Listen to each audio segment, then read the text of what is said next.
hunkering down for a harsh dose of winter weather. We have team coverage of this first major snowfall of the season. A Cumberland County woman who mysteriously vanished this weekend is back with her family. Plus, we're working for you with details on a massive debit card breach that affects tens of thousands of Pennsylvanians. The news starts right now.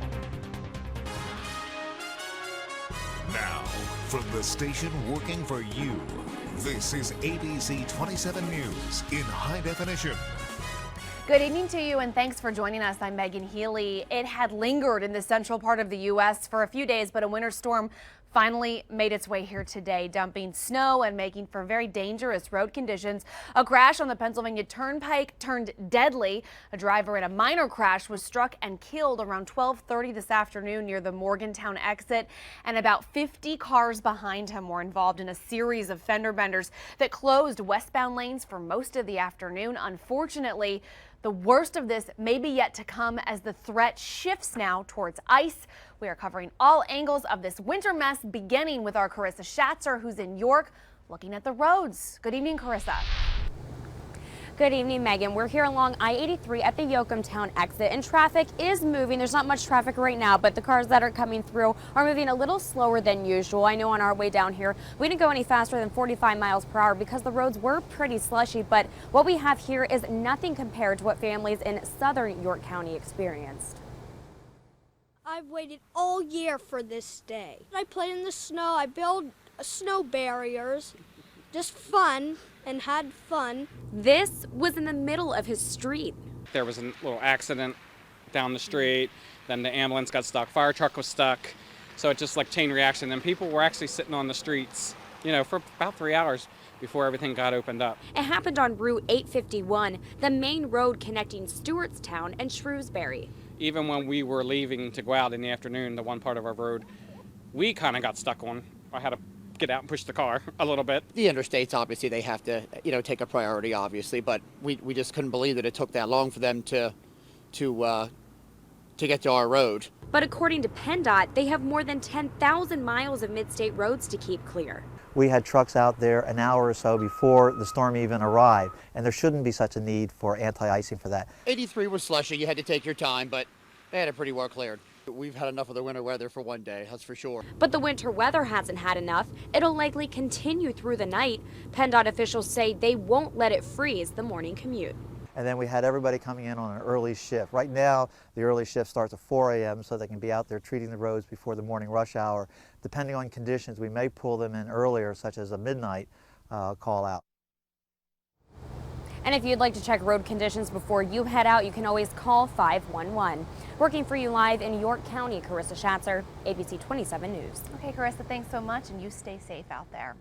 Even though it may look like it's not doing much out there right now, temperatures are just right for roads to freeze over.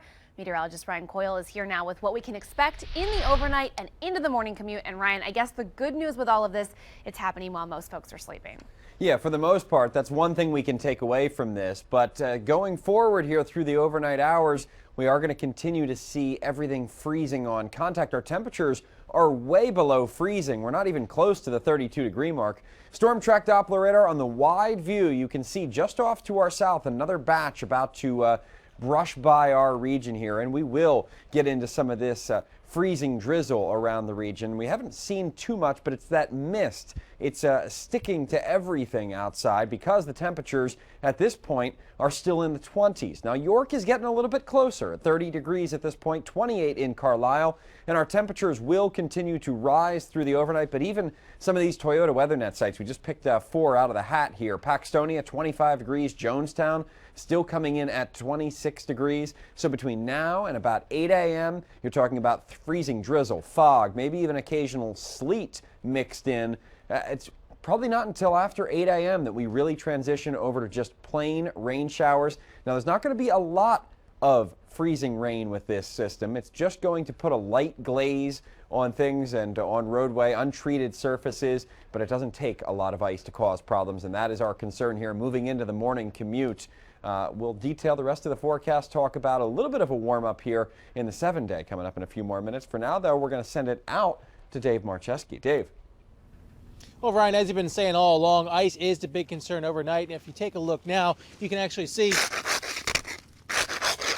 There is a thin layer of ice here on this parking lot, and there are many on the side streets that it took to get here. The main road's starting to freeze over as well, but at least for a few hours earlier today, many people here in the Mid-State did enjoy what Mother Nature's that first fresh blanket of snow. I've been waiting for this all year long, Naomi. Get ready. Chucking the first snowballs of the season Who just hit me? You just hit me, Lily? was bliss for Heaven Valencia, basking in this snowy glory. It's great. It's cold. Whack my sisters with a few snowballs.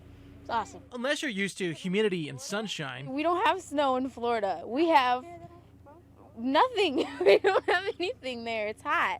Like right now, my aunt is in the pool at her place, and it's freezing here. cleaning off cars and plowing parking lots.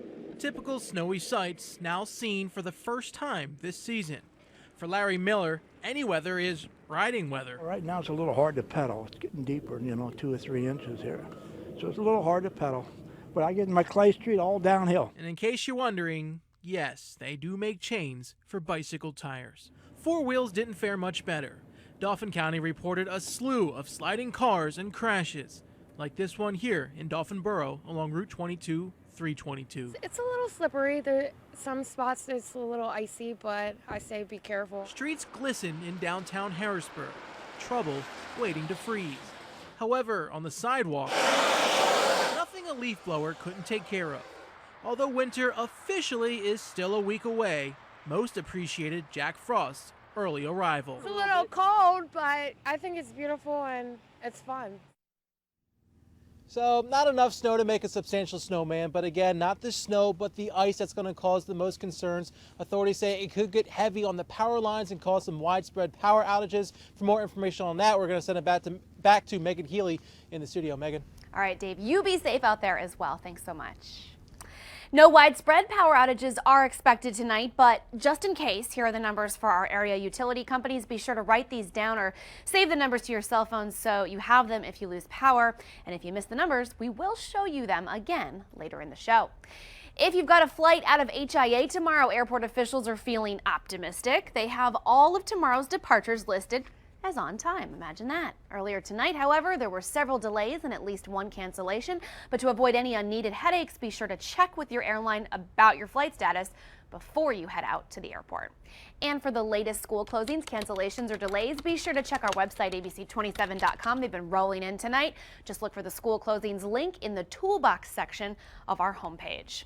Elsewhere across the nation, the story is weather. You guessed it. The effects weren't felt just here, but in places like Dallas, which dealt with a third day of ice and snow, and Milwaukee, where conditions led to a chain reaction crash.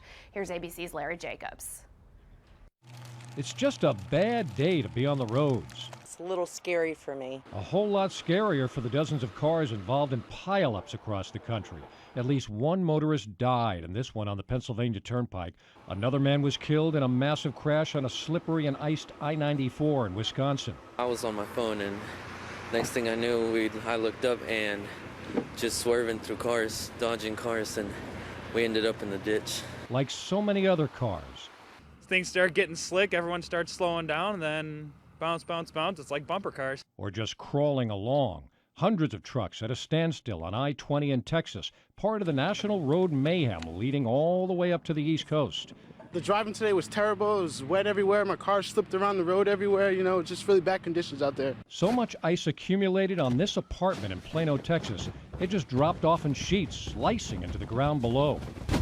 In nearby Dallas at the airport, they are still trying to dig out from all those canceled flights from the weekend. We just keep getting delayed, and for a lot of people, they were super upset. The cold, icy weather has forced nearly 2,500 flight cancellations on Sunday, on top of all those delays and cancellations Friday and Saturday.